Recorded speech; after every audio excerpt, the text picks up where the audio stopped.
ప్రదీప్ రంగనాథన్ నుండి రావాల్సిన love insurance company అనే ఫిలిం అయితే పోస్ట్ పోన్ అవుతూ వస్తుంది.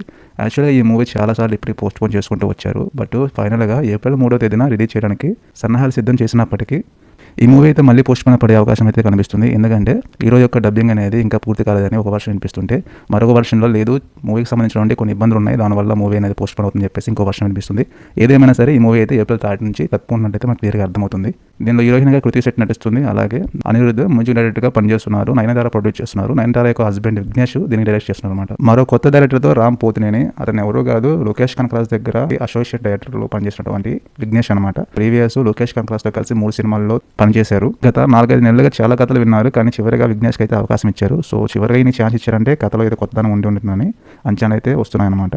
నాగశౌర్య యొక్క తాజా చిత్రం అయినటువంటి బ్యాడ్ బాయ్ కార్తీక్ యొక్క రిలీజ్ డేట్ అనేది ఖరారైంది. Theatrical rights, non theatrical rights రెండింటిని కూడా జీ స్టూడియోస్ అయితే పర్చేజ్ చేశాయన్నమాట. సో ఈ మూవీ అనేది ఏప్రిల్ 17కి వరల్డ్గా రిలీజ్ అవుతుంది. ఇంకొక విషయం ఏంటంటే హరి జయరాజు దీనికి సంగీత దర్శకుడిగా వర్క్ చేశారు. ఆల్రెడీ రిలీజ్ అయినటువంటి సాంగ్స్ కానీ గ్లిమ్స్ కానీ మంచి హైప్ని క్రియేట్ చేశాయి. సో ఇంకా ఇలాంటి మరిన్ని టాలీవుడ్ న్యూస్ కోసం ప్లీజ్ ఫాలో.